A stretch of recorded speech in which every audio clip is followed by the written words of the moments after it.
The Earl discovered her farewell note and realized she had loved him in silence. On her third day at Wentworth Hall, Eleanor Marsh discovered that she had been given the wrong room, and the specific manner in which she discovered this told her everything she needed to know about the weeks that lay ahead. She had returned from supervising the children's morning walk along the East Garden path, a walk that had told her more about the grounds and the children's relationship to them than a week of formal introductions would have, to find Agnes, the youngest of the household's 3 maids, wedging a large crate of folded winter linens against Eleanor's traveling case in the corner of the room she had been sleeping in since the evening of her arrival. Agnes had the wide, fixed expression of someone who had been given an instruction she had not questioned until the precise moment of being caught carrying it out. She stood, holding a wool blanket in both arms, and stared at Eleanor in the doorway. Neither of them spoke. Eleanor looked at the crate. She looked at the 2 additional crates stacked beneath the window. She looked at her traveling case, moved 3 feet from where she had placed it.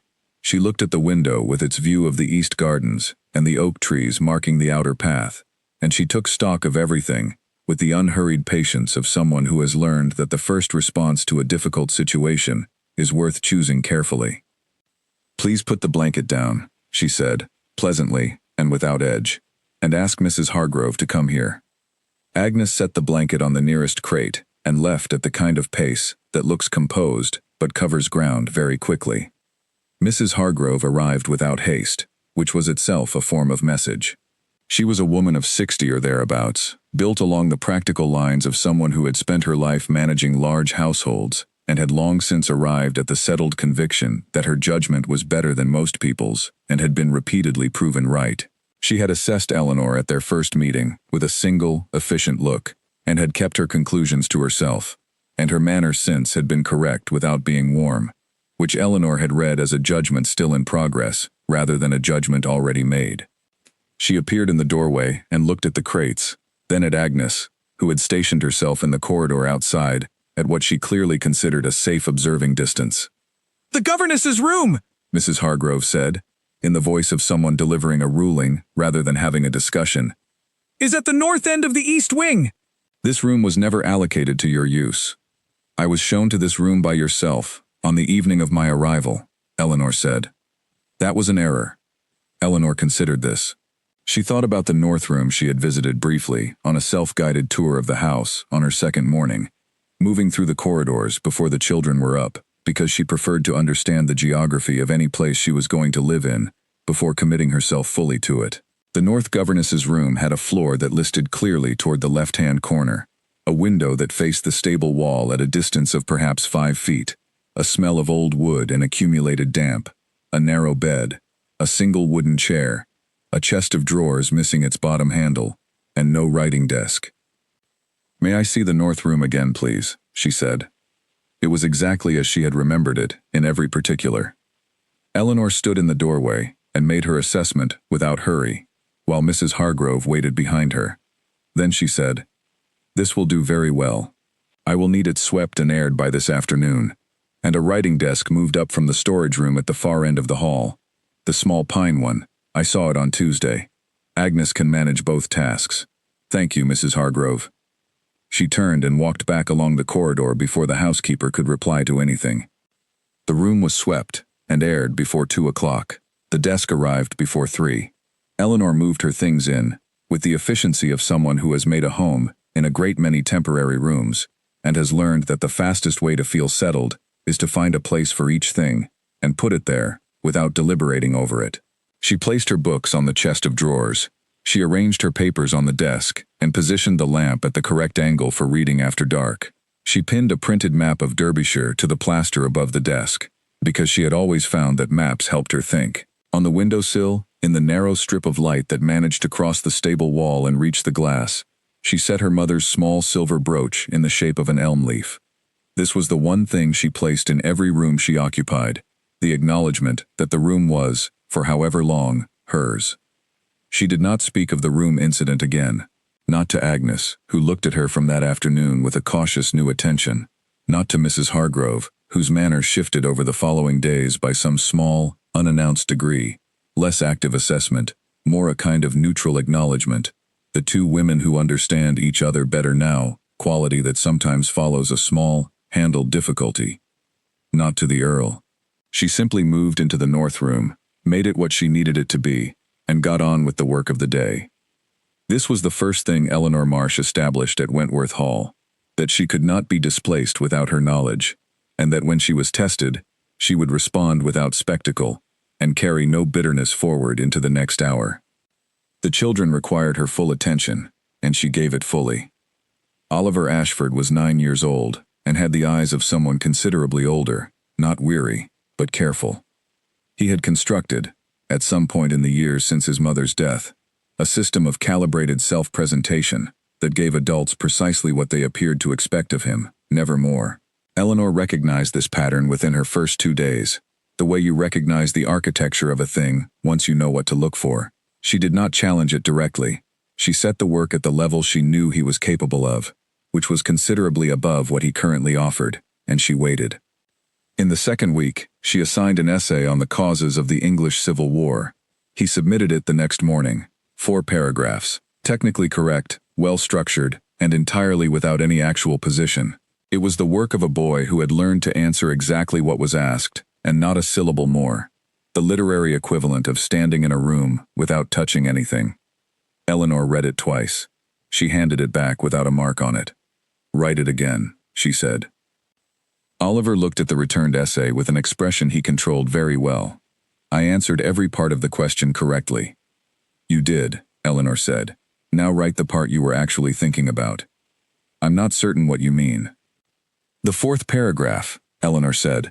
"You began an argument there, and stopped before it arrived anywhere. Write the version where it arrives." He took the essay home that evening. He returned the next morning with 6 pages instead of 4. He had developed, without being asked how, a genuine argument about the relationship between royal character and the structural weaknesses of constitutional arrangements.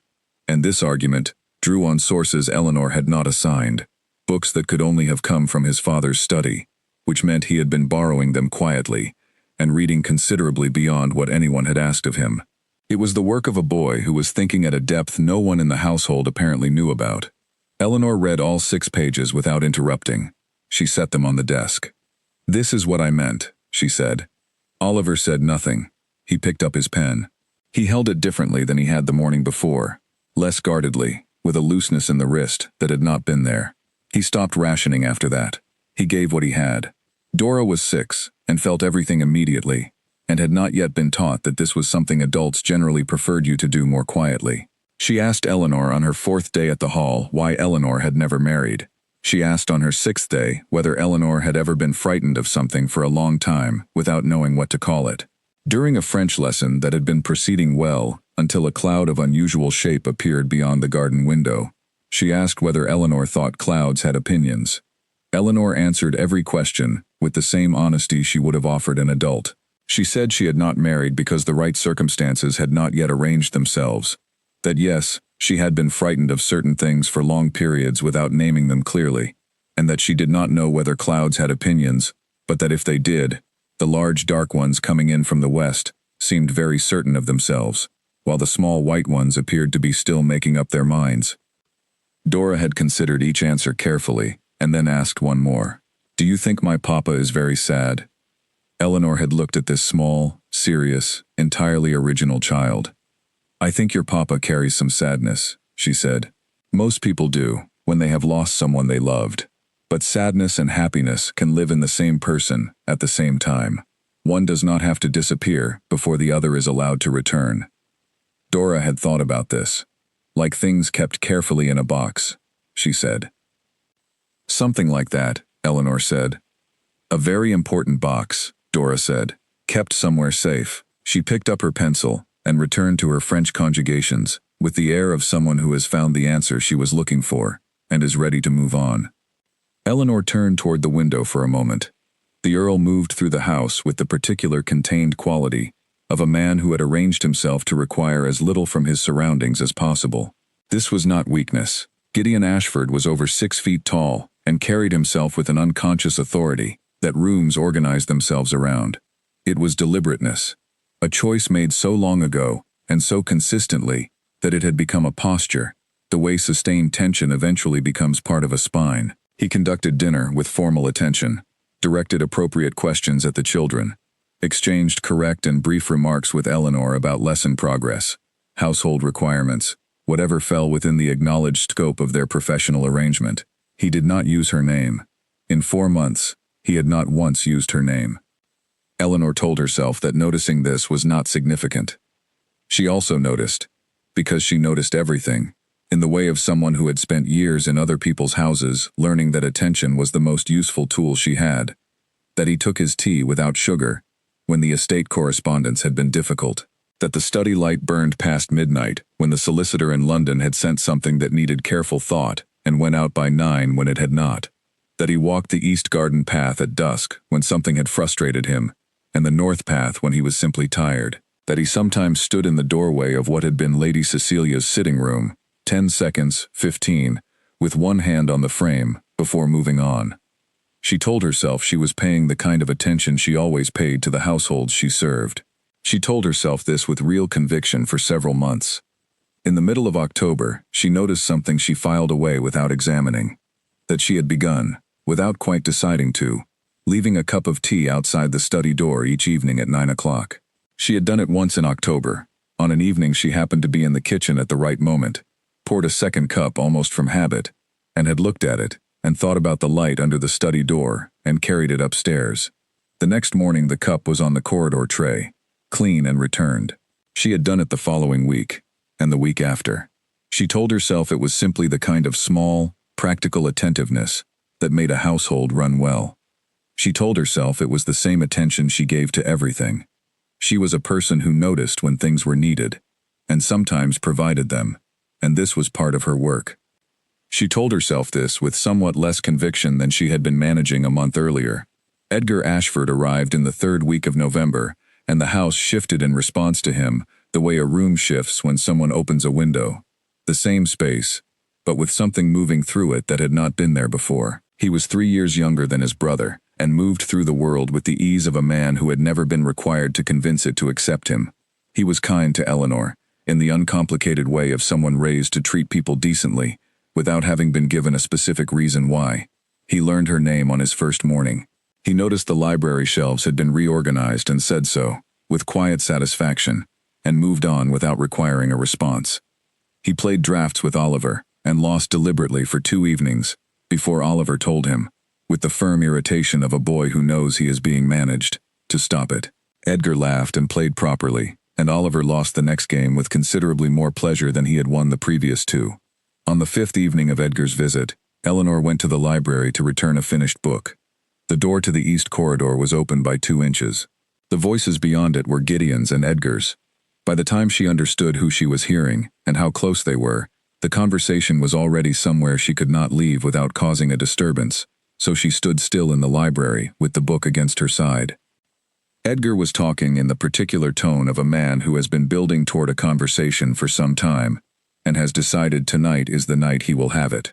He spoke about the children, about what they needed, about what 2 small people watching their father very carefully, to understand what the world would ask of them, were actually learning. He spoke about time, and about what it does whether or not you are paying attention to it.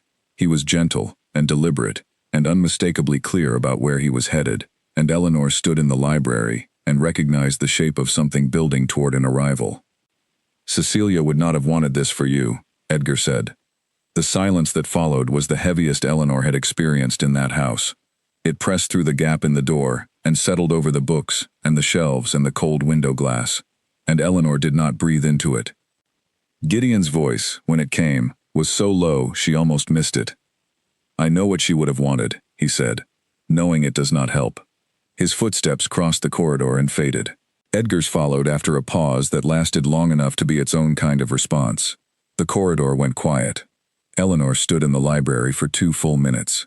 She set the book on its shelf. She straightened it with one finger. She went back to her room. She sat on the edge of the narrow bed in the north room, the slanting floor visible even in the lamplight, the stable wall dark outside the window, and she was honest with herself in the way she had always insisted on. Not the comfortable kind of honest, not the kind that finds good reasons for things, the other kind. She had been at Wentworth Hall for 4 months. She had done her work well, and correctly, and with genuine commitment. She had been appropriate in every measurable, visible way. She had told herself, when she first noticed what she was beginning to feel, that she could contain it. The voice behind that door, spent, unguarded, telling Edgar that knowing the right thing and being able to reach it were two entirely different problems, had done something to the containment that she could not now undo. She named what she felt precisely, without euphemism, without any of the softer language she might have used to make the naming more bearable. She sat with it and let it be exactly what it was. Then she made two decisions. She would stay. She had made a commitment to two children who were, slowly and at their own pace, beginning to trust her. Oliver was starting to show what he was capable of. Dora trusted her with the questions she could not ask anyone else. She was not going to leave because of something she had no right to feel. She would be careful. Completely and permanently careful. She would keep what she had just named locked in a room inside herself that she would not visit. She would be, from this point forward, so professionally correct in every aspect of her conduct that no one in this household would ever have cause to see behind it. She washed her face in the cold water from the basin. She turned out the lamp. She lay in the dark and listened to the Derbyshire wind pressing against the north wall, coming down from the hills, and she told herself that she had managed many difficult things before, and she would manage this one. She kept the first decision, completely, and without failure, for every day she remained at Wentworth Hall. She failed the second one so gradually, and with such accumulating tenderness, and with so little of the dramatic awareness that you imagine would accompany such a failure, that she did not fully understand how completely she had failed, until the night she began writing the letter she would one day seal, in a plain white envelope, and nearly, but not quite, remember to carry away with her when she finally left. But that night was years from this one. For now there was only the dark and the wind and the resolution she fully intended to keep, and the cup of tea she would carry upstairs again tomorrow at 9 without examining her reasons, and the two children in the rooms down the hall, who had no idea that their governess was lying in the dark, in the north room, doing battle with the most inconvenient truth she had encountered in 31 years of very deliberate living. She went to sleep. In the morning she rose at 6 and set the kettle on, and Dora came down early, as she sometimes did, and stood beside Eleanor at the kitchen window and reported that the frost on the east garden that morning was shaped differently from yesterday's frost, and that she thought this was significant, though she was not yet certain in what direction. Eleanor said she thought that was a very sound observation. The kettle boiled. The day began. She was absolutely, correctly, entirely professional for the whole of it. Oliver Ashford collapsed at the breakfast table on a Tuesday morning in January, and the sound of his chair tipping backward against the floor was the first thing Eleanor heard from the corridor. She had been on her way downstairs, and she came the rest of the way quickly, with the controlled speed of someone who has learned that the first 10 seconds of a crisis use up exactly the calm that the following 10 minutes will require. She came around the doorframe and found him on the floor beside his overturned chair, one hand braced against the stone, his face the color of old paper. Dora was crouched beside him, making a sound that was not quite crying but was in that territory. Mrs. Birch stood in the kitchen doorway with a dish in her hand and the particular expression of someone who has seen illness before and has already begun assessing what this specific version of it is likely to need. Eleanor knelt beside Oliver. She was not a doctor, but she had spent the 2 years before this position in the household of a retired physician in Bath, and she had learned in that time the difference between a faint and something more serious, the difference between a fever that was frightening and one that was dangerous, and the specific economy of calm that a serious situation required of the person managing it. The heat coming from Oliver was immediate and alarming. His eyes were open and tracking, which was a good sign. His mind was present, even if his body had decided not to cooperate, and he looked at Eleanor with the expression of a boy who is both frightened and deeply embarrassed. Two feelings that are uncomfortable neighbors. "I am perfectly all right," he said, in a voice that was clearly nowhere near all right. "You are very warm," Eleanor said, in the tone she used for matters of established fact. "Let us get you upstairs before you decide to tell me that again." She had Agnes send for Dr. Harfield immediately. She got Oliver upstairs herself, taking his arm over her shoulder and going step by deliberate step, with Dora following behind and providing, as she always did in moments of drama, a running commentary on everything she could observe. Eleanor installed Oliver in his bed, sent Dora to the kitchen for a basin of cool water and a clean cloth, pulled a chair to beside the bed, and sat down to wait. She was good at waiting. It was one of the skills that took the longest to learn and the most composure to exercise. Dr. Harfield arrived within the hour. He was a thorough and unhurried man who had attended to the Ashford children for years, and he examined Oliver with the quiet efficiency of long practice and announced scarlet fever in the measured tone of someone delivering a verdict they know will shape the next several weeks for everyone in the building. He gave Eleanor instructions, the sequence of what to watch for, the specific temperature at which to send for him, the management of the fever in the night hours, the importance of steady fluids and cool cloths. He asked whether the Earl was home. "He is at the East farmhouse until afternoon," Eleanor said. "I will send Philip to find him." The doctor nodded once, with the specific gravity of a man who considers this the correct response to the situation. "This will be a hard week," he said. It was not a question. "We will manage it," Eleanor said, which was also not a question. Gideon arrived at 5 in the afternoon.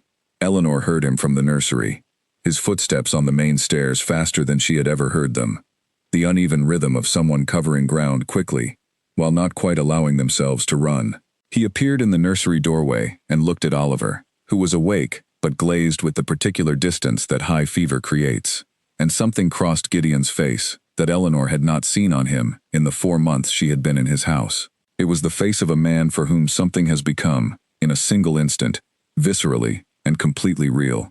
The management had not had time to close over it. "How serious is it?" he said. "Scarlet fever," Eleanor said from the chair beside the bed. "Dr. Harfield has been.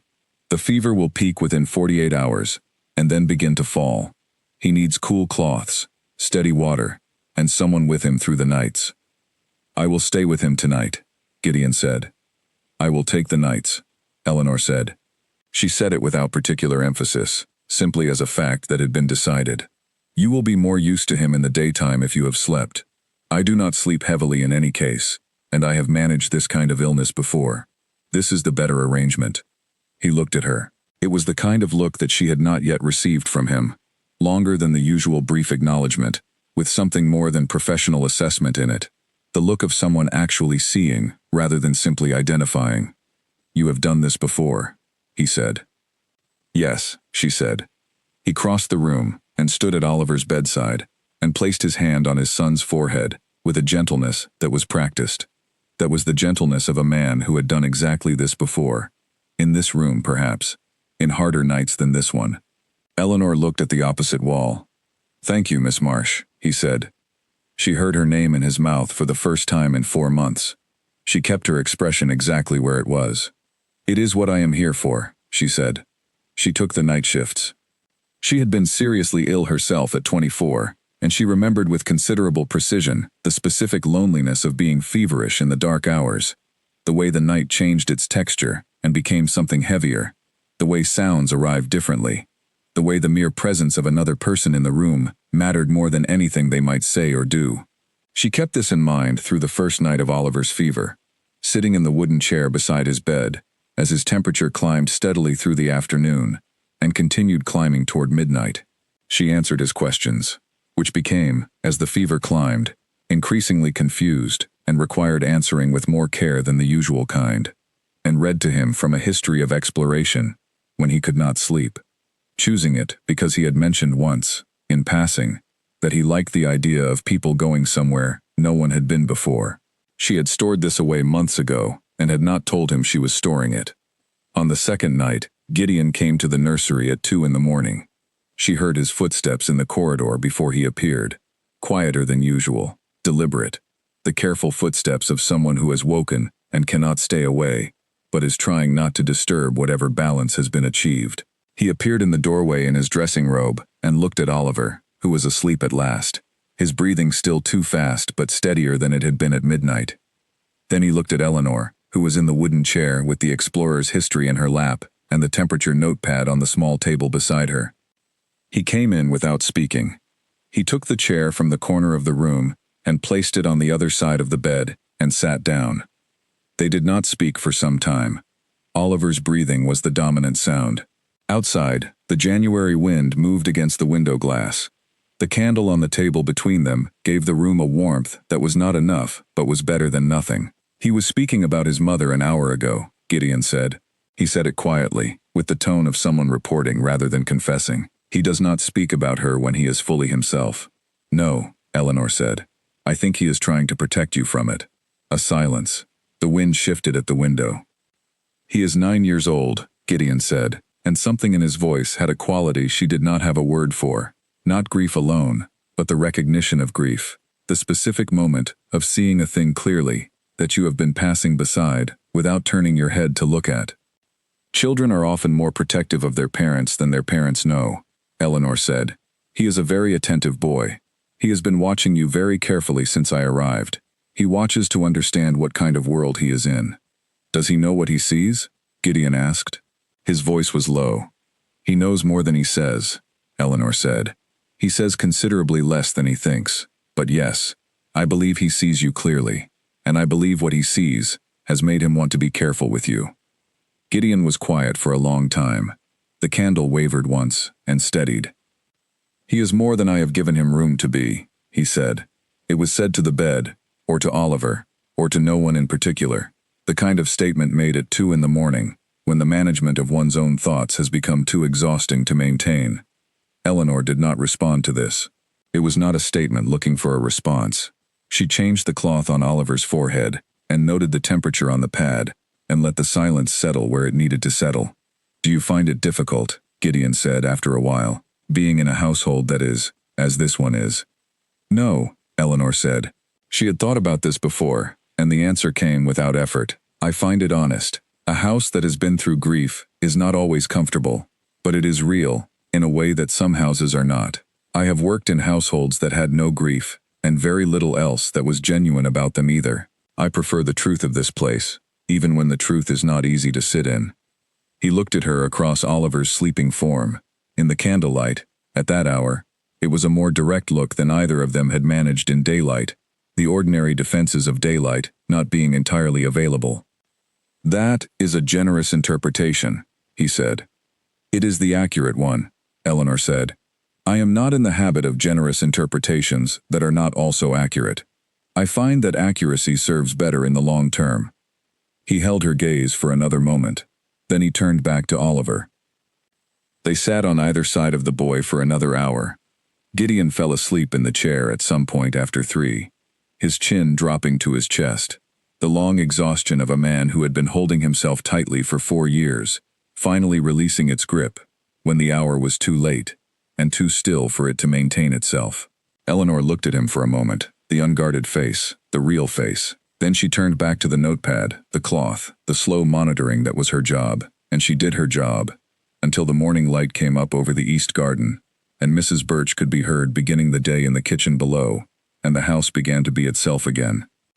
Oliver's fever peaked on the second night, and broke on the third morning. By the end of the first week, he was sitting up and asking for his books, with the particular insistence of someone who has been without them for longer than they find tolerable, which Dr. Harfield called the clearest possible sign of genuine recovery. By the following Tuesday he was at the breakfast table again, somewhat thinner, and newly devoted to orange marmalade, but entirely himself. He was also, Eleanor noticed, slightly different than he had been before the fever, less guarded perhaps, as though the illness had stripped away some outer layer that he had not been fully aware of wearing. Or perhaps it was simply that they had been through something together, and things come through together differently than things survived alone. Spring arrived in March, with the aggressive brightness of a season that has been waiting too long. The east garden came into its green, and Dora declared during her window observation break that the garden was ready to be inhabited, and Eleanor agreed, and moved the afternoon lessons outdoors. They were on the south path on a Thursday afternoon in April, when Dora stopped so suddenly that Eleanor nearly walked into her. "An injured bird," Dora said, in the hushed and urgent voice of someone reporting a significant finding. The sparrow was on the low garden wall, holding its wing at an angle that wings were not intended to hold. Eleanor crouched beside Dora and examined it carefully. She had seen this once before, a wing strain rather than a break, she thought, which was meaningfully better. And she said so to Dora, and they found a wooden box from the potting shed and lined it with dry grass, and made the sparrow as comfortable as could be reasonably achieved, and set the box in a sheltered corner at the base of the wall. Dora checked it every morning for the following week, with the methodical dedication of a naturalist maintaining field records. She brought water in a small dish. She reported progress during her window observations, with the gravity someone might bring to a medical chart. The following Sunday the sparrow was gone, which Dora received as a complete vindication of the approach, and reported to Oliver at length, Oliver having returned from school for a visiting weekend, and providing her with an audience of the right kind. Eleanor did not know, during those April days in the garden, that someone had been watching from an upstairs window. She found out in the way she found out most things at Wentworth Hall. Indirectly, at a delay, in a way that required her to stand for a moment with the information, and understand what it meant. Several weeks after the sparrow incident, she noticed a watercolor painting pinned above the windowsill in the schoolroom. A sparrow on a garden wall, done in Dora's hand, but with an accuracy in the angle of the afternoon light, and the specific texture of the wall stone, that spoke of someone who had looked carefully at a particular view, from a particular vantage point, more than once, with a quality of attention that was more than incidental. She looked at the painting for a moment. She looked at the window above the schoolroom, and the window above that one. She understood something with a specific, quiet weight. She did not ask about the painting. She went back to the lesson and said nothing about it, and she was honest enough with herself to understand that her silence was not professionalism. It was the silence of someone who has received a piece of information that she needs to be very careful with, and who has decided that careful means not examining it too closely. She was, she told herself, still managing. She was wrong about this, and she was beginning, somewhere in the very back of herself where she could still hear what was true, to know it. Lady Beatrice Whitmore arrived on a Friday afternoon in July without announcing herself first, and Eleanor recognized this, from the sound of the motor car on the gravel, to the quality of the voice carrying through the entrance hall below, as something deliberate. People who could afford to announce themselves and chose not to, were making a statement about their relationship to the house. Beatrice's statement was that Wentworth Hall was a place she did not need permission to enter. Eleanor heard her from the schoolroom, where she and Dora were working through a watercolor lesson with moderate success. Dora heard her too, and went still, in the particular way of a child who has met a specific person before, and has not yet decided whether the memory is a good one. Eleanor noticed this without comment, helped Dora clean her brushes, and said that they would continue after tea. Aunt Beatrice does not stay long, Dora offered, in the neutral tone of someone providing useful information. She says the house makes her feel heavy. Then we shall hope for a short visit, Eleanor said, and found that she meant it. She did not encounter Lady Beatrice formally until dinner. Beatrice was Gideon's cousin on his father's side, near enough to give her opinions about the household, distant enough to bear no responsibility for the consequences of those opinions. She was perhaps 50, very upright, dressed in the manner of someone who understood presentation to be a form of argument, and intended to win. She moved through rooms with the settled assurance of someone accustomed to being the most significant presence in them, and she had assessed Eleanor in the first 30 seconds of the dinner, with the specific blankness that is its own kind of evaluation, the evaluating glance that has already reached its conclusion, and considers the subject adequately catalogued. She did not address Eleanor once during the entire dinner. Not once. She spoke to the children briefly and correctly, in the tones of an adult demonstrating appropriate interest. She spoke to Gideon at considerable length, with the ease of someone who has been saving up material and has now reached the appropriate audience.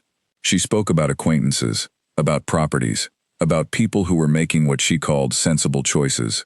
She moved through these subjects with the efficiency of someone covering necessary ground to arrive at a specific destination. She arrived at it in the third quarter of the meal. Frances Whitmore will be in Derbyshire in September, she said, addressing Gideon with the pleasant ease of someone delivering welcome news. Her brother has the house at Edinsor. She is spending October with him. Is she? Gideon said, in a voice that was entirely even. She asked after you when I saw her in June, very particularly. That was kind of her. She is a kind woman, sensible too. She does not want more than a situation warrants, and she is entirely realistic about what a particular kind of arrangement might look like. A deliberate pause, graceful and brief. I thought perhaps, if she called while she was in the county, you might make proper time to receive her. I will certainly find time for any caller who chooses to visit, Gideon said, in the exact register that meant the subject was now finished. Beatrice received this with the serenity of a gardener who has pressed a seed into good soil and is prepared to let the season do its work. She moved the conversation smoothly to the garden, and then to Edgar's recent visit, and then to a property matter she had brought to discuss. Dora, who had been unusually composed throughout the meal, asked Eleanor quietly if she might be excused. Eleanor caught Gideon's eye and inclined her head fractionally toward Dora. He said Dora might go.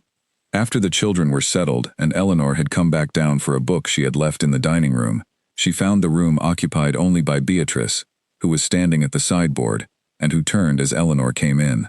This time Beatrice looked at her directly, with a different quality of attention from the practiced invisibility she had maintained across dinner. "You are the governess," Beatrice said. It was not a question. It was the establishment of a category.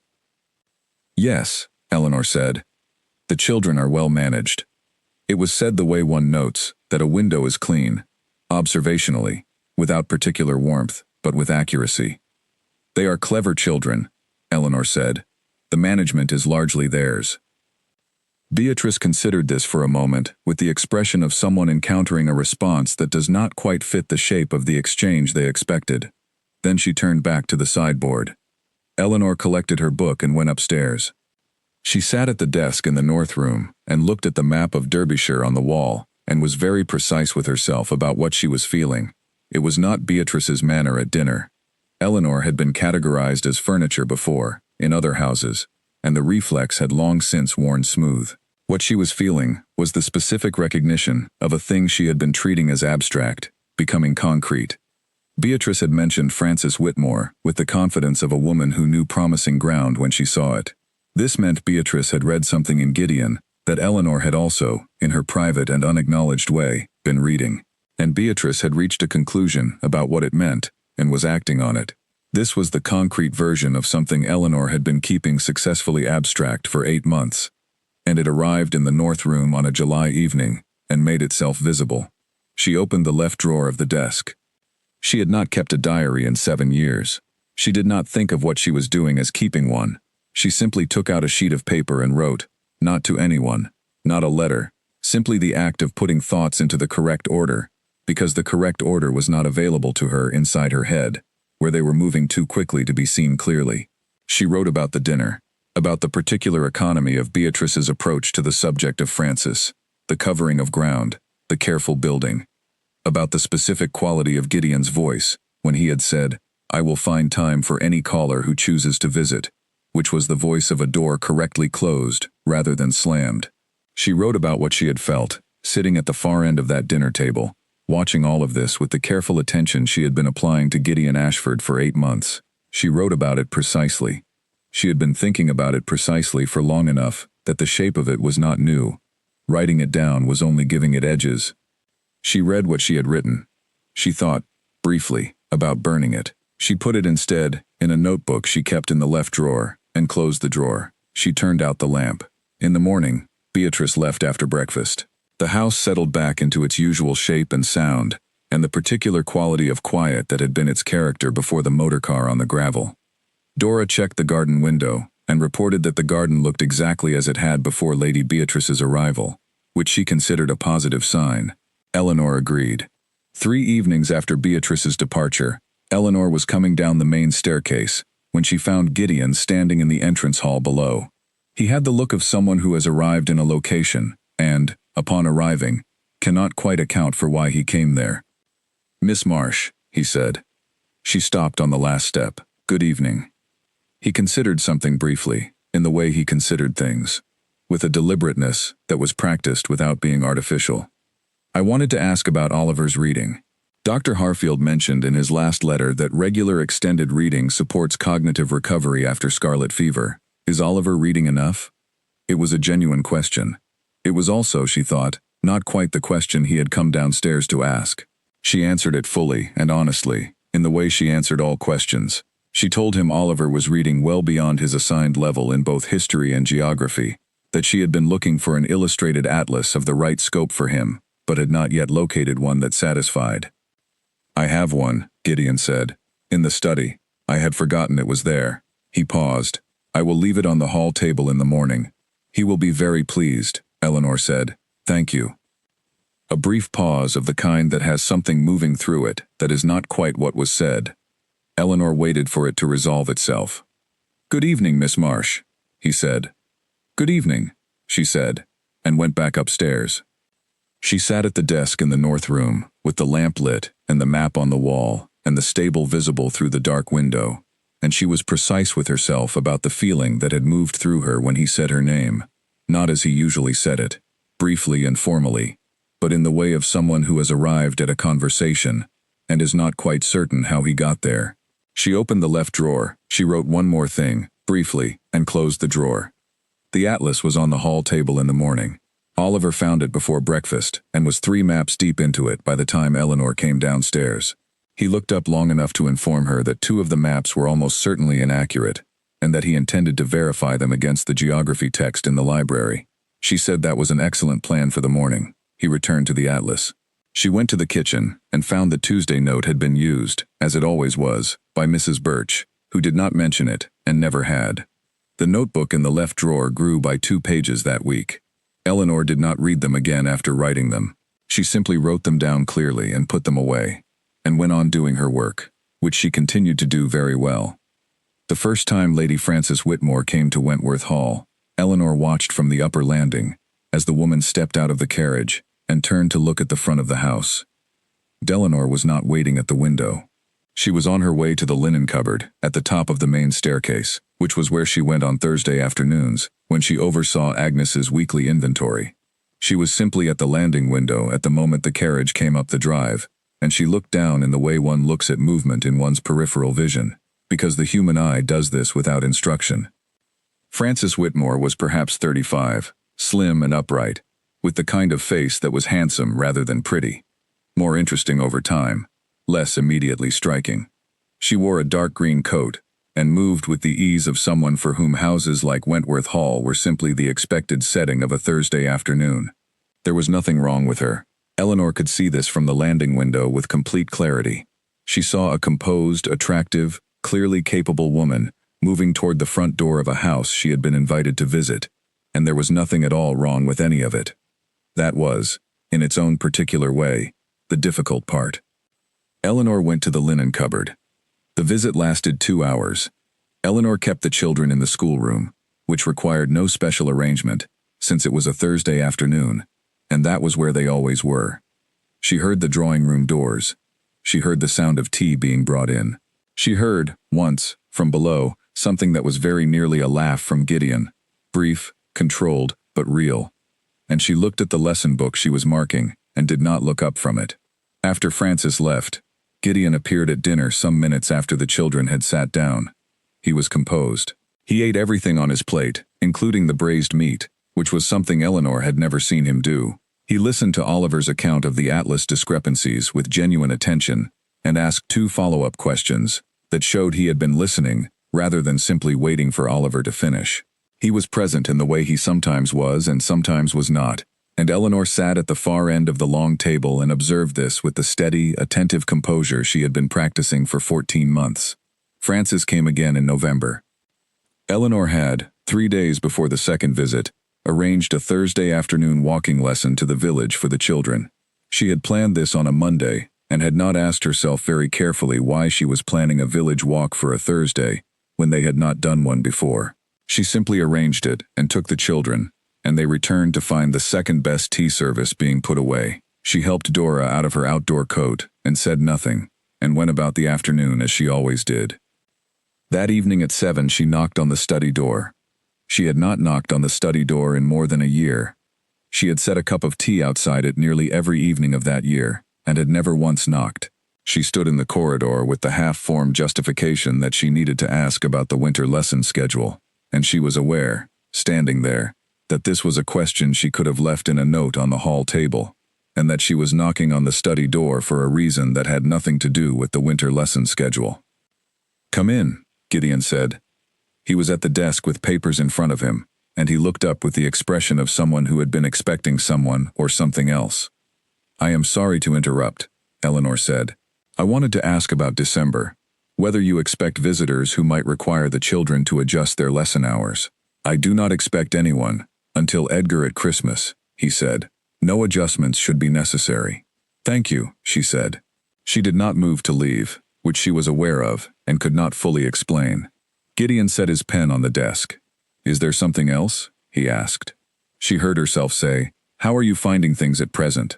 It was not within the established scope of their professional arrangement. She knew this as she said it. She said it because something had brought her to this door, and the winter schedule was not it, and pretending otherwise required more sustained effort than she had available on that particular evening. Gideon looked at her for a moment. That is an unusual question, he said. Yes, Eleanor said. I apologize if it is outside what is appropriate. It is not outside what is appropriate, he said, slowly. He looked at the desk for a moment, and then back at her. I am managing, he said, as things have generally been. I know you are, Eleanor said. She said it quietly, without emphasis, and yet something in the specific way she said it, not the words but the weight of them, made him look at her again, with the attention of someone who has heard a sentence that means something different from what it appears to. She is a capable woman, he said, without naming who he meant, because they both understood who he meant. She is everything that one would reasonably consider, sensible, kind, not asking for more than the situation can bear. I am sure she is, Eleanor said. I am not certain, Gideon said, after a pause that was long enough to be its own form of statement, that reasonably considering things is sufficient, in the end, as a basis for, as a foundation. The room was very quiet. Eleanor held the silence.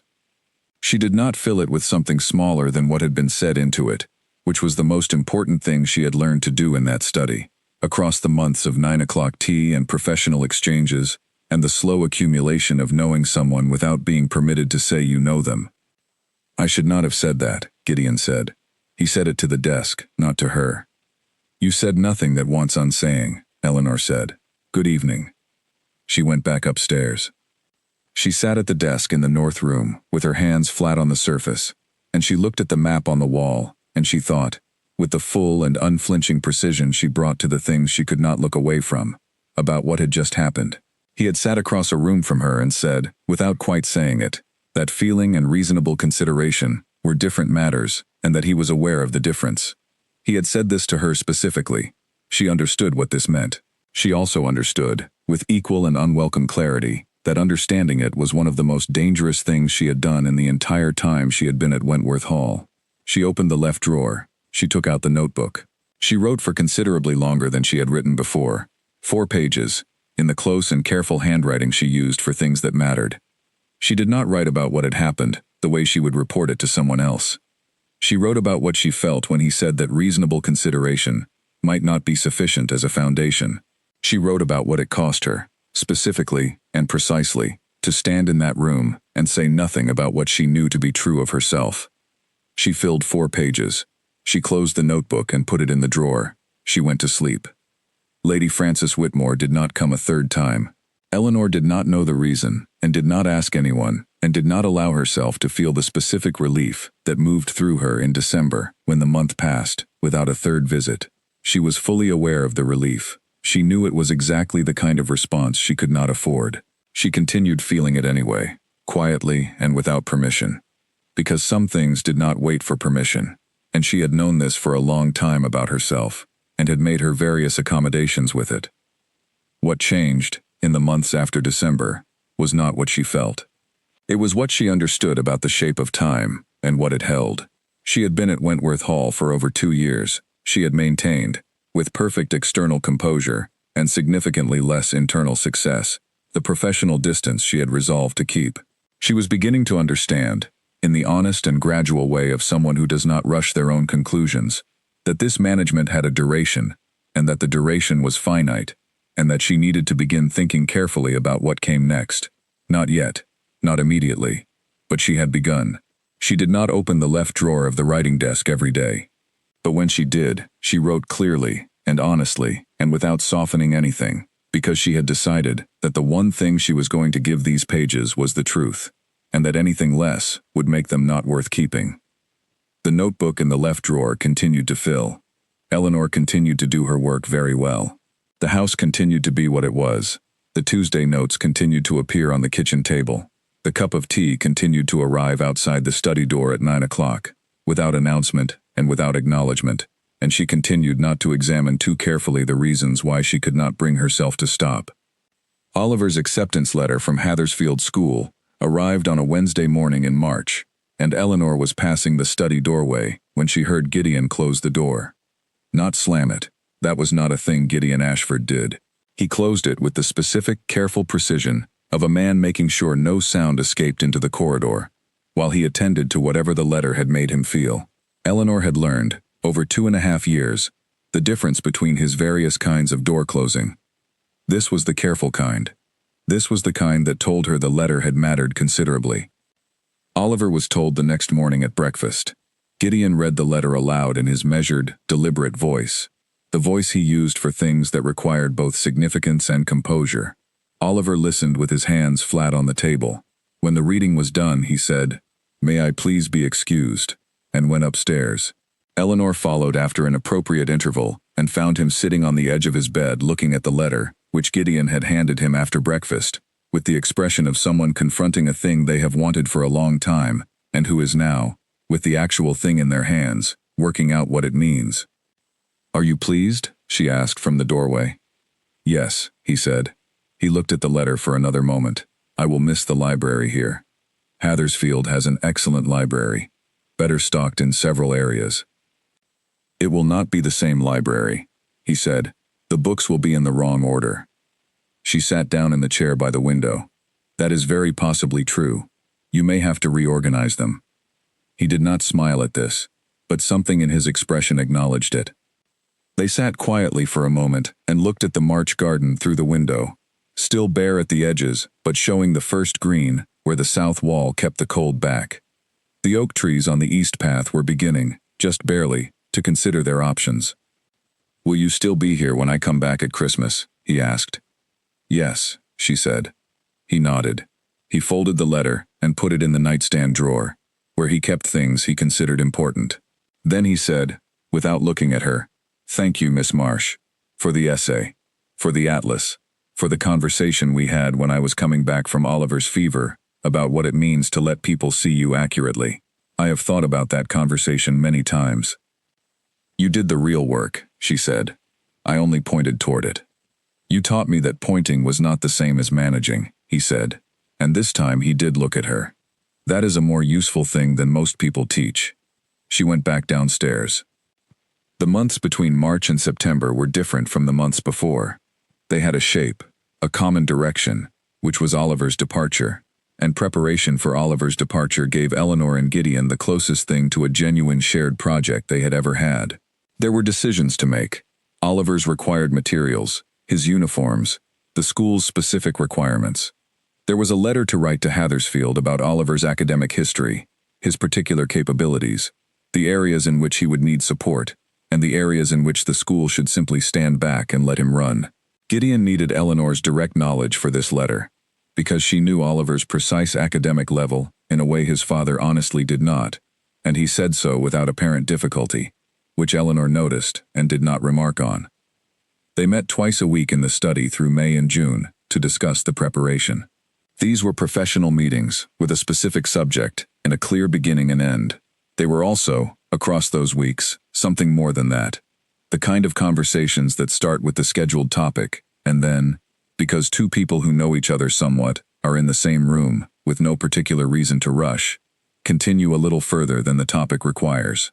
He told her once, when they were discussing how Oliver would manage in an environment full of strangers, that he himself had spent his first 2 school terms being entirely invisible, not academically, but in the deeper sense of not knowing how to be a person among other people, how to ask for things, how to admit uncertainty. He said the thing that had changed this was understanding that being useful to the people around him was a form of being visible, and that once he had understood this, the rest had become workable. Eleanor said she thought Oliver would arrive at this understanding considerably faster, because he was already naturally attentive to the people around him, and had been for years. The task was teaching him to do consciously and deliberately what he currently did from instinct alone. Gideon had looked at her across the desk. "You have understood him rather well," he said. "He rewards careful attention," Eleanor said. "So do most people, if you give it genuinely." He held her gaze for a moment, with the specific kind of steadiness that was not exactly looking at her, but was not looking past her either. Then he returned to the letter they were drafting. She went to the north room that evening and opened the left drawer and took out the notebook and looked at the blank page and then closed the notebook without writing anything, because she did not need to write anything down to know what she was thinking, and writing it down might make it more real than it needed to be at present.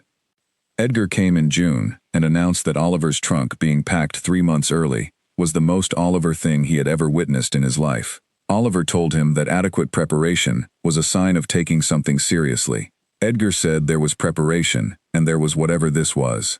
Oliver said he had learned the distinction from someone who understood that things worth caring about deserved advance attention, and he looked at Eleanor from across the room, with the precise deliberateness of a 12-year-old who has learned to say things carefully and exactly, and means exactly what he says.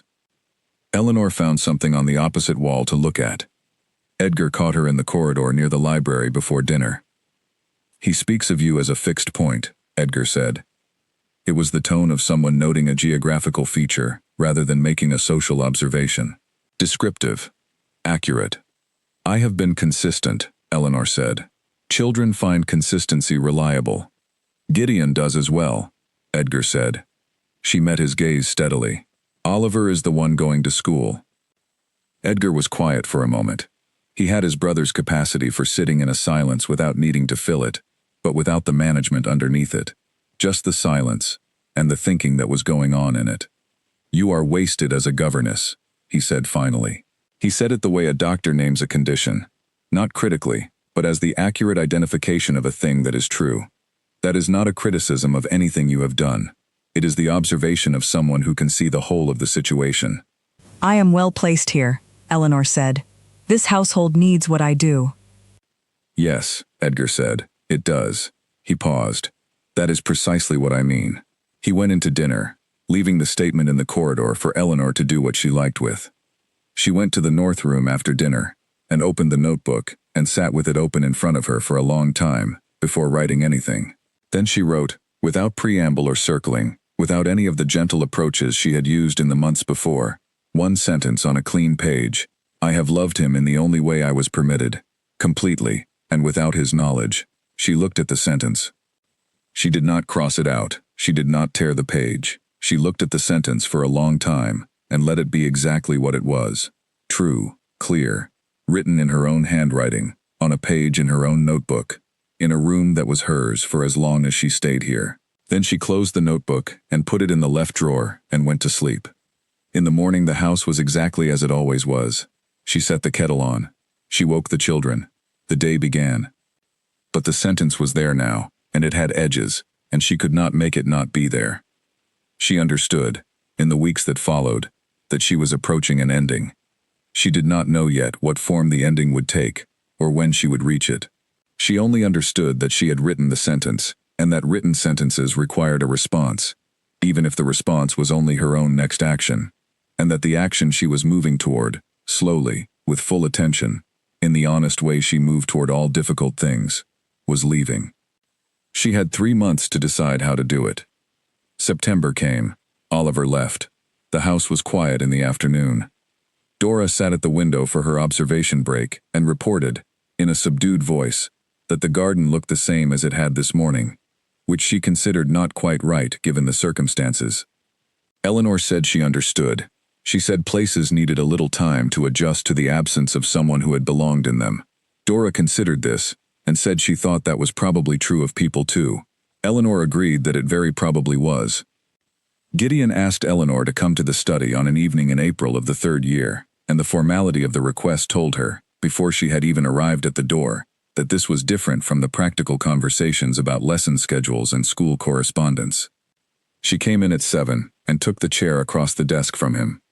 He was standing at the window rather than sitting, looking out at the April garden, which was fully into its late green now, the deep and confident green of a season that has established itself. When he turned and sat down and looked at her, he had the quality she had occasionally seen in him, at 2 in the morning in a nursery, less managed than usual, more directly present. "Oliver wrote from school," he said. "I know. He wrote to Dora as well. She has read his letter numerous times, and has memorized several paragraphs. Something moved in his expression.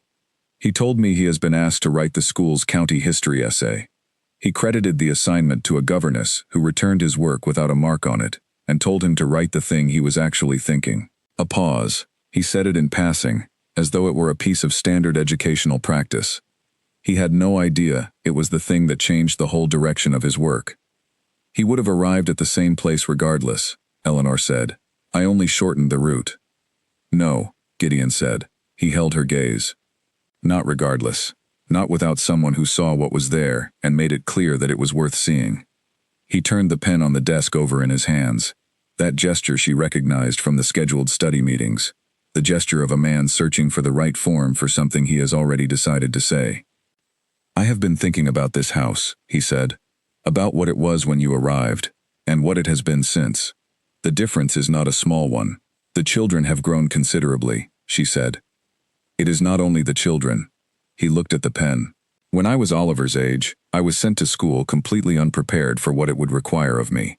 Not in the academic sense, in the sense of knowing how to be a person among other people, how to be present in a room, without calculating what it cost, how to ask for things, how to admit when something was wrong. I spent 2 terms being entirely invisible before I understood that invisibility was a choice, and that I could make a different one. He set the pen down. Oliver will walk into that school knowing none of this difficulty.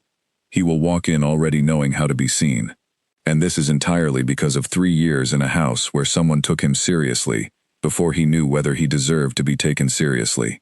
Eleanor was quiet for a moment. He did all the real work. I only made it clear the work was worth doing. Yes, Gideon said. That is what I mean. And I have not always made that clear. In this house. To the people in it. I have managed things rather than acknowledged them. And I convinced myself this was the more considerate approach. And I have come to understand that I was wrong about this. The April evening was settling outside the window. The last of the day's light lay flat and golden on the east garden. A late bird called once from the oak trees and was gone. You have been managing a great deal of grief, Eleanor said, for a very long time, alone. That is not dishonesty. It is a form of survival. It is, he said. But survival and living are not the same thing. I confused them for a considerable time. He looked at her directly. I was not always attentive to the people who were present in this house, to what they were giving, to what it cost them. The room was very still. The study was always quieter than any other room in the hall at this hour, as though the house understood that it was the room where difficult things were said and gave it the appropriate atmosphere. Eleanor thought about the notebook in the left drawer upstairs. She thought about the sentence she had written in November, which she had not crossed out.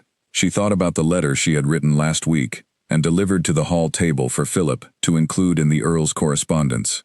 The resignation letter, written after 2 months of preparation, clean and clear and final. Gideon had not yet read the morning's correspondence. He would read it tomorrow. She understood that she was sitting in what was very likely the last conversation of this kind she would be permitted to have, and she intended to give it the attention it deserved. I think this house is going to be different going forward, she said. The things that needed tending have been tended. Oliver is different. Dora is different. You do not need to manage quite so much alone as you have been managing. He looked at her. The specific quality of his attention changed. Are you going somewhere, Miss Marsh? He asked. I have accepted another position, she said. In Edinburgh. I will be leaving at the end of the month. The silence that followed had a different weight than any other silence she had sat in with him. It was the silence of something having occurred that could not unoccur. I see, he said. 2 words. She held them. The children are in a very solid place, she said. Dora is more than capable. Mrs. Hargrove manages the household with complete competence. I would not leave if I did not believe the foundation was sound. Is there a reason you are leaving, he said, that you are willing to share with me? She held his gaze steadily. No, she said. It was the most honest answer she had. The reason was the last thing she would ever tell him. She went upstairs. She sat at the writing desk and opened the left drawer and took out the notebook, and she read through everything she had written in it, across 3 years, all the pages, from the first December night in the North Room, to the sentence written in November, to the pages she had added since. She read all of it, clearly and without flinching. because she had written it to be read by herself, to know her own mind exactly, and this was the moment for knowing it exactly. Then she wrote the last pages, the ones she had been moving toward across every other page in the notebook. She wrote about the 40 minutes she had spent in the corridor outside the study on the night of the anniversary, not knocking, not going in, simply being there on the other side of the door so that someone was on the other side of it, even if he would never know. She wrote about the 2 o'clock candlelight in the nursery, and the specific way he had said his son's name when he appeared in the doorway, which had told her something about who he was beneath the management that she had been keeping ever since. She wrote about all the small adjustments she had made to the household, the tea, the kitchen notes, the library shelves, the sugar. Not as a list of accomplishments, but as an accounting, a way of saying to herself clearly, this is what you did, and this is what it was for, and you did it knowing what it was for, and you are not sorry. She wrote, I have loved him in the only way I was permitted, completely, and without his knowledge. I am leaving because staying any longer would mean losing the ability to maintain the permission, and that seemed, finally, the worse option. I do not write this to send it. I write it because I cannot carry it anymore, and it has to go somewhere. I am leaving it here, behind me, as the most honest thing I have ever done with it. She sealed the pages in a plain white envelope. She set it on the back edge of the writing desk. The last morning came. She rose at 6 and finished packing her cases and carried them downstairs to where Philip had the carriage ready. She said goodbye to Dora, who wept with the wholehearted commitment of someone who feels things fully and has never learned to apologize for this. And Eleanor held her and said all the true things she could say, that the brooch was Dora's now, that she would write, that elm trees were very difficult to destroy, and so was Dora. Mrs. Hargrove stood in the entrance hall and said, in the level tone of one professional woman acknowledging another, you did good work here. Eleanor thanked her, and meant it genuinely. Gideon was at the East farmhouse. A meeting with the estate manager arranged the previous week. Eleanor had known about this when she chose the end of the month as her departure date. She had told herself the scheduling reality could not be altered, which was partly true, and partly a thing she needed to be true. She climbed into the carriage moved, the gate passed. The Derbyshire hills opened ahead, green and indifferent and bright. She remembered the envelope on the desk at a mile past the gate. She told herself it was addressed to no one. Private writing, sealed for its own sake. Mrs. Hargrove would clear the room and dispose of it. It would simply be gone. She watched the hills and told herself this. She almost entirely believed it. Oliver arrived at his father's study door on the morning of the second day after Eleanor's departure, holding a sealed envelope in both hands with the careful gravity of a boy who understands he is carrying something significant without knowing its content. He had come home from school for the visiting weekend, an arrangement made weeks before, coinciding, as it happened, with the week after Eleanor's departure, through the simple mathematics of term calendars and visiting schedules. He had arrived on Friday afternoon to find the house composed and correct and different in the specific way a room is different when something that occupied a reliable part of it is no longer there. Dora was wearing the brooch. She had been wearing it since Thursday and was clearly going to continue wearing it indefinitely, which told Oliver what he needed to know without anyone saying anything. On Saturday morning, he went upstairs to the north room, nominally to retrieve a Latin dictionary he had left on the shelf there in November. The room was empty and clean. Bed stripped, writing desk bare, the map of Derbyshire gone from above the desk, the chest of drawers empty. He was turning to go when he noticed the envelope on the back edge of the writing desk. Plain, white, sealed, with no name and no address. He stood with it in his hands and thought about it with the methodical practicality his governess had spent 3 years cultivating in him. A sealed envelope found in a vacated room belonged to someone. The most logical candidate was the person whose house it was. He carried it downstairs without opening it, because it was sealed and therefore not his to open, and knocked on the study door. I found this on the desk, in Miss Marsh's room, he said, holding it out across the desk. It was the only thing left. Gideon looked at the envelope for a long moment without taking it. Then he took it. Thank you, he said. Go and see if Dora needs help with her arithmetic. She was having trouble with the fractions. Oliver went. Gideon set the envelope on the desk in front of him. He looked at it. The wax was plain, unimprinted. No name on the outside, no address. Eleanor's handwriting, in the compact, precise, slightly right-leaning hand he had seen on 3 years of lesson reports, and on the small folded notes that appeared on the kitchen table on Tuesday mornings, which Mrs. Birch had mentioned to him once, in a way that indicated she had been using them for some time. He looked at the handwriting, and then he looked at the window, and then he looked at the envelope again. He did not open it. The day required things of him, and he attended to them. He reviewed the estate correspondence. He made a decision about the North Field that Philip had been waiting on. He had dinner with his children, and engaged properly with Oliver's account of a historical argument he was developing for the county essay, and with Dora's report on the state of the garden, which she monitored from the schoolroom window with a dedication that had not diminished since Thursdays had become Eleanorless. He went upstairs after dinner and found Dora asleep with the brooch still pinned to her coat. He unpinned it carefully and set it on her nightstand. He went back to the study. He looked at the envelope. He left it and went to bed. The second day was harder in a way he had not prepared for. He was a man accustomed to managing uncertainty, practiced at waiting, skilled at deferral. He had spent 4 years being very good at all three of these things. One sealed envelope on a desk was not beyond him. He was not obligated to open it. It would sit unopened as long as he chose. But the second day introduced specific absences that the first day had not fully clarified. At 9 o'clock on Sunday evening he registered, with the completeness of a thing that is noticed rather than chosen, that there was no cup of tea on the table outside the study door. He had known this would be the case. He had known it from the moment the carriage had moved through the gate 2 days ago. He sat in the study at 9 o'clock with this knowledge, and without any available mechanism for what to do with it. He noticed the kitchen table on Monday morning. He passed it on his way to the morning room, glancing at it without having decided to, and found it bare in the specific way of something not where it should be. An hour later, Mrs. Birch appeared to ask about the week's provisions, and the conversation required her to ask questions she had not needed to ask for 2 years, and they both were aware of this without saying so.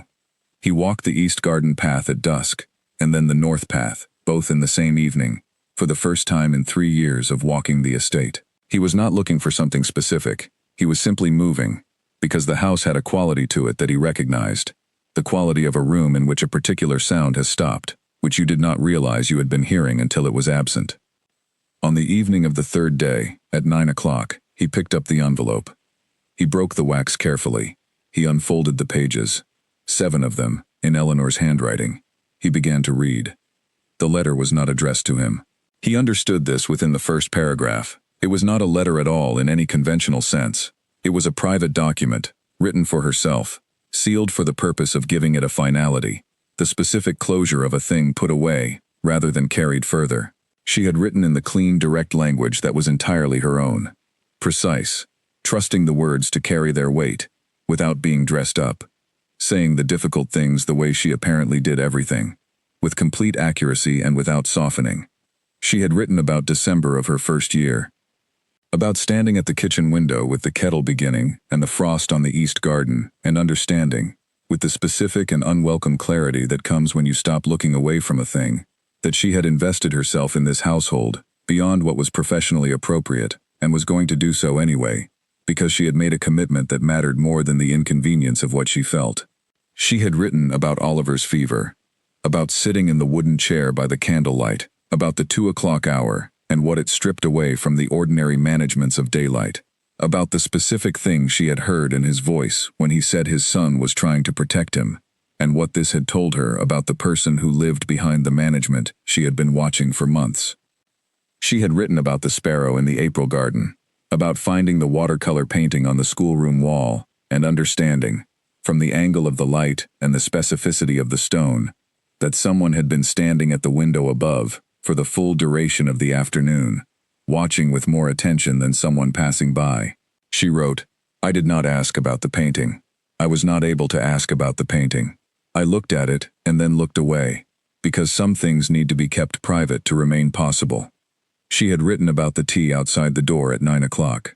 She had described, with the same precise attention she brought to everything, that she had not decided to begin doing it, that she had simply found herself doing it one October evening, and had not found a reason to stop that felt more true than the reason to continue. She had written, "I once found myself adjusting whether there was sugar in it, based on whether I thought the day had been a difficult one. When I noticed I was doing this, I understood that what I had been telling myself about managing things was no longer accurate. She had written about the 40 minutes. I sat outside the study door on the night of the 4th of March, the anniversary date. I did not knock. I did not go in.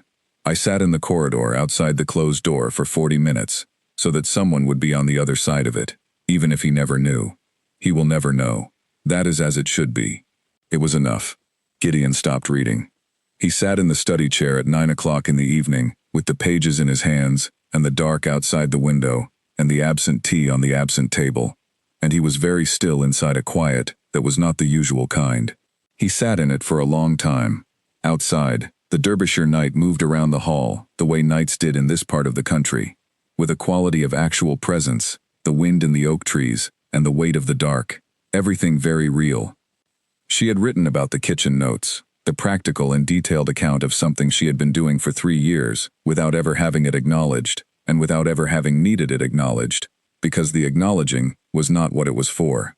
She wrote about the library shelves, about the changes she had made to lesson arrangements to protect Oliver's chest, and Dora's concentration, and the Earl's evenings, without any of these adjustments ever needing to be seen. She had written, "I made myself useful, in the ways that did not announce themselves, because I have always believed that the best care is the kind that works without requiring credit. I knew this about myself and I did it deliberately, and I also understood, quite early and quite clearly, that what I was doing was considerably more than being useful, and that the thing I was doing had a name, and that I was never going to be able to use the name with anyone but these pages." On the last page, in the last paragraph, she had written, "I have loved him in the only way I was permitted, completely, and without his knowledge.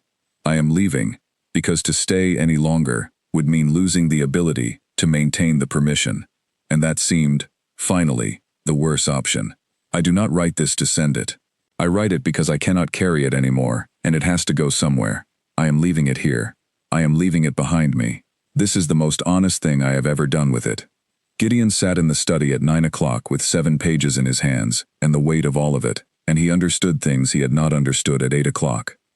He understood that he had been cared for, systematically and with complete attention, for 3 years, by someone who had never asked him to notice.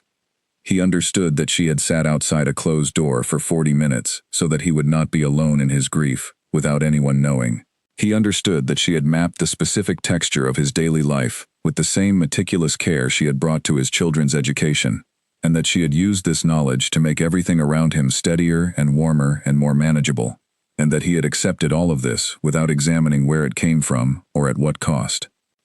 He understood that he had been the recipient of a love that had not asked, not once in 3 years, to be known, and he sat with the weight of what this meant, not just as a fact about Eleanor, but as a fact about himself, about what he had not seen, about the particular and specific kind of absence of attention that is not cruelty, but is its own failure, the failure of a man too deep inside his own grief and management to turn and look clearly at what was standing, patient and undemanding, beside him.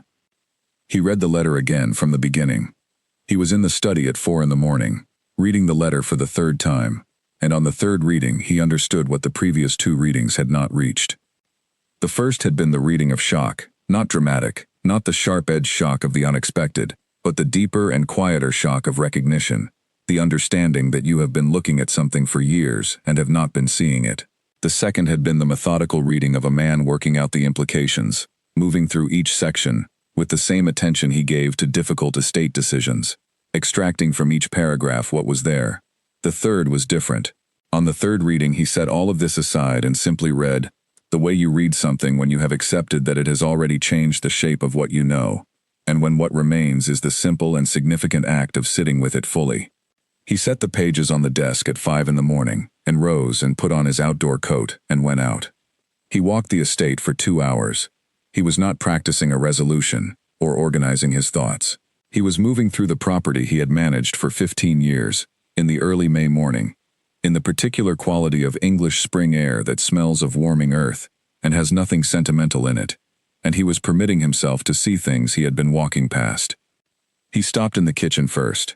He stood at the table and looked at the space where the Tuesday note was not. Mrs. Birch was not yet up. The kitchen was cold and quiet, and the table was simply a table with nothing on it, and he looked at it for a moment and then went on. He went to the library. He had been in the library 10,000 times. He stood in it now, and he looked at the shelves with the attention he had not previously given them. He had known the shelves had been reorganized. Edgar had mentioned it with approval on his first visit 3 years ago, but he had not examined what the reorganization was or why it worked. He looked at it now. History to philosophy, philosophy to science, science to exploration, exploration to geography, geography back to history, and across to biography and politics. It was the mind of someone who believed that knowledge led to other knowledge, that if you followed one true thing, it would take you to the next, laid out in physical space, so that a curious person moving along the shelves could follow the logic naturally and arrive somewhere unexpected and better for it. It was the mind of a boy who had spent 3 years in that library, following that logic, and had become, by the time he left, a young man who wrote 6-page essays about Roman aqueducts and corrected atlases and won county history competitions. He went to the schoolroom. He looked at the sparrow painting above the window. He had not stood in the schoolroom for a specific purpose in some time, and he stood in it now and looked at the painting with the attention it deserved. The afternoon light captured in it, the specific angle, the texture of the garden wall stone rendered with a precision that came from looking at something carefully from a fixed vantage point. He understood where the vantage point was. He thought about the April afternoon, 3 years ago, when he had happened to be at the window above the schoolroom and had looked down and seen Eleanor crouched beside a small Dora over a box on the garden wall, both of them attending to an injured sparrow with the complete seriousness of 2 people for whom this mattered. He had watched for longer than he had intended. He had not thought about why. He went to Mrs. Birch. She was starting the morning bread and looked at him with the specific recalibration she reserved for the Earl appearing in the kitchen at unexpected hours. He asked her, directly and simply, about the Tuesday notes on the kitchen table. She told him they had been appearing since the first month of Miss Marsh's arrival, that they had never been signed, that she had found them consistently useful, and had assumed without asking, because the person leaving them clearly preferred not to have it mentioned. She said she had been trying to work out for the past week what she had been meaning to order before the notes arrived, and had not fully succeeded. He thanked her and went back to the study. He took out a sheet of paper. He wrote a letter to Eleanor Marsh, addressing it to Edinburgh and the care of Dr. Callum Fraser, whose name and address he had obtained from the employment agency the previous morning, with the direct application of the Earl of Haverstone's name, which had proved sufficient. He read the letter he had written. It was honest and direct, and said what needed to be said. He set it aside. He wrote another. On the 3rd letter he stopped partway through, and read what he had written, and understood that he was still using the register he defaulted to when he was uncertain. Careful, formalized, approaching the subject from the side, rather than directly. He had spent his entire life in this register. He was very practiced in it. He was writing to someone who had filled 7 pages with the most honest and unguarded language he had ever read, and he was responding with the language of a man managing his presentation, and this was not what the situation required or deserved. He put the 3rd letter on the fire. He wrote a 4th and a 5th, and found the same problem in each. He put them both on the fire. He took the 6th sheet of paper and wrote a letter and read it, and found that it was slightly better, more direct in 2 places, the formal register breaking down in the 2nd paragraph, and then found in the 3rd paragraph that he had retreated again, and he put it on the fire. He sat with the 7th sheet for a long moment. He thought about Eleanor at 2 in the morning by Oliver's bedside, saying, "I am not in the habit of generous descriptions that are not also accurate." He thought about Oliver at the study door, saying, "Thank you, Miss Marsh, for the conversation we had. I have thought about it many times." He thought about Dora saying, "I think Papa is very sad," and the specific way Eleanor had answered, not denying it, not softening it, simply telling the truth in a way a child could receive it. He thought about what it meant to respond to 7 pages of complete honesty, with any language that was less than that. He wrote the 8th letter at midnight, without stopping, without revising. He opened with the subject directly. He said he had read her letter. He said he had read it more than once and he understood what it contained, and that he was writing because not writing was something he was no longer able to do without dishonesty, and he had understood from 7 pages in her handwriting that dishonesty was not a thing she would respect, or that he could live with at this point in his life. He said that the 40 minutes outside the closed door were the detail he kept returning to. He said he returned to it because it told him something about what she had been doing for 3 years that he had not had the clarity to see while he was inside it, that she had been present for him in ways that asked nothing in return, that the 40 minutes was the distilled form of 3 years of that, and that understanding this had produced in him a very specific and long overdue reckoning with what he had been receiving without acknowledging. He said he was sorry, plainly, without qualification, as a sentence on its own. He did not ask her to come back to Wentworth Hall. He asked, simply, whether she would allow him to come to her, in whatever form and at whatever time she considered correct, so that he could say in person what he was only now beginning to understand how to say at all. He read the letter once. He addressed the envelope to Edinburgh, care of Dr. Fraser. He sealed it and put it on the hall table for the morning post, and then he went to bed for the first time in 3 nights and slept. When he woke, the letter was gone from the table. He went about the day. He went about the days. He walked the estate in the evenings and was present at dinner and answered Oliver's letters and noticed the kitchen table and tended to the estate correspondence. He was better at waiting than he had been in the first 3 days, because now there was something to wait for, rather than simply the absence of something he had not thought to hold on to. On the 11th day, a letter arrived in the Morning Post. He recognized the handwriting from across the hall table. He carried it to the study. He opened it. 2 sentences.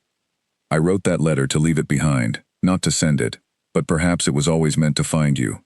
Come on a Thursday. I have Thursdays free. He read both sentences several times.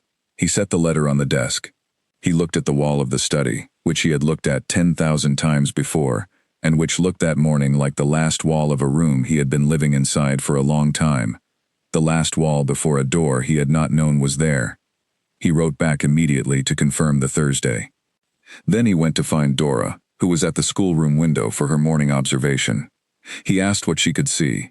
She said she could see the garden, which was very green and properly right, and the oak trees, which were fully in leaf now and exactly as they should be. She said she thought the frost was gone for good.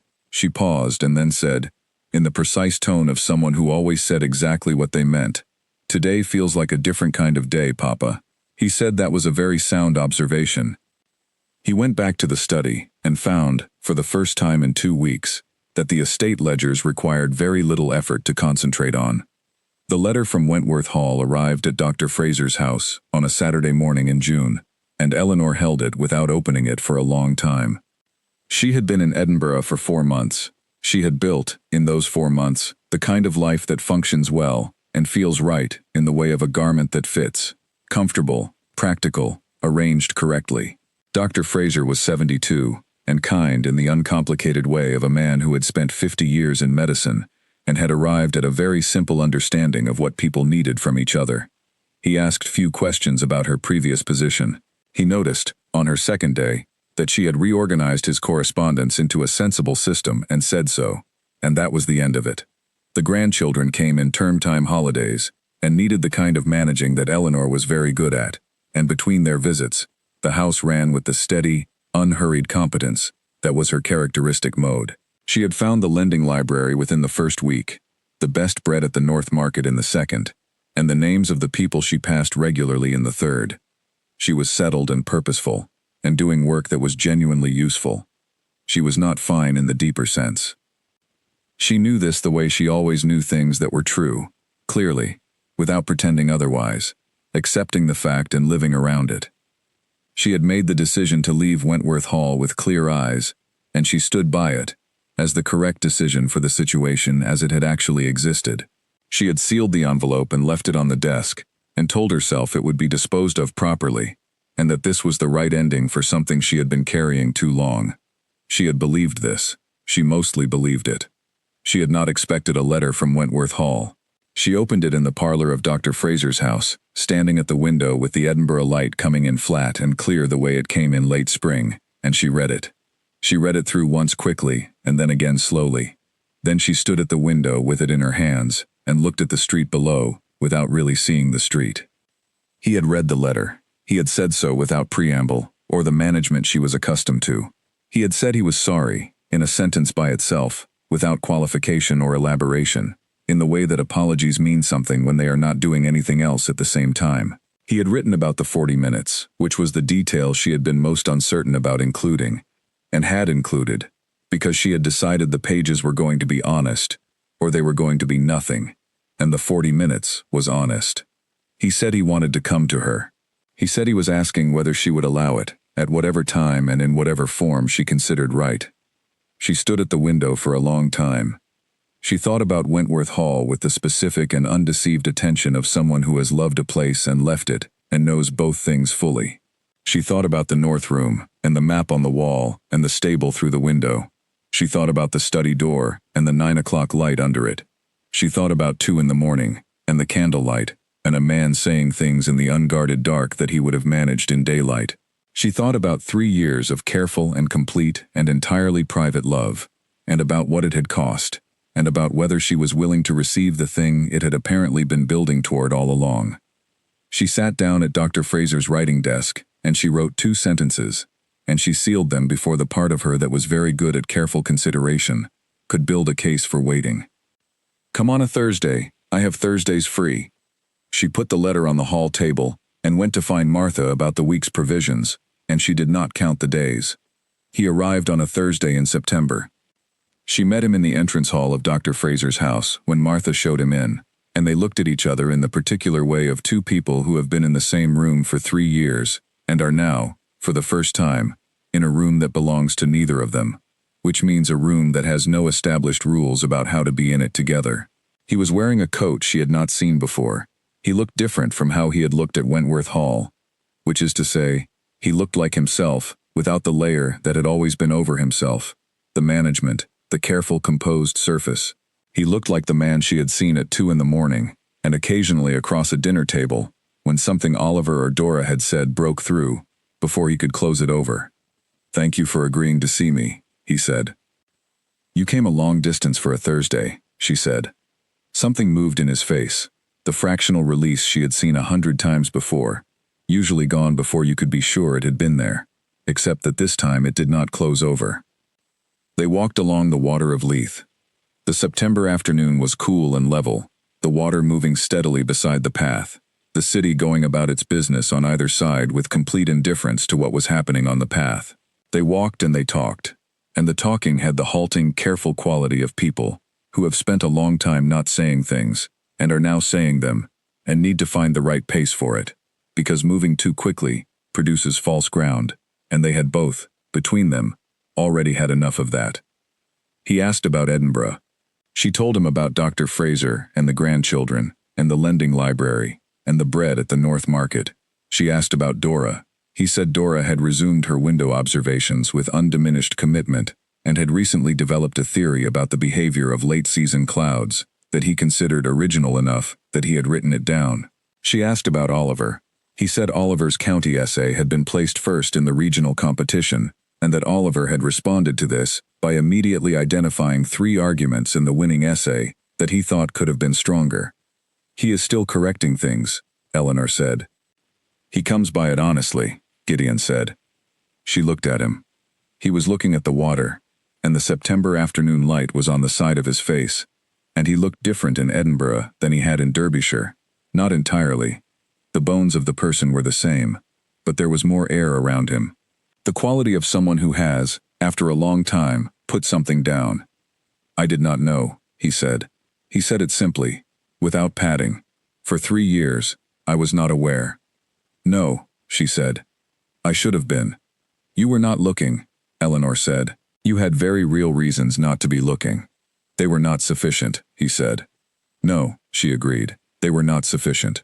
But they were real. And you have said so, and that is what matters now." He looked at her. "What matters now," he said slowly, "is that I would like to do this correctly. I would like to ask whether I may call on you here, on future Thursdays, and on any other day you are willing to consider available." "Thursdays are established," Eleanor said. He looked at her. "Fridays," she said.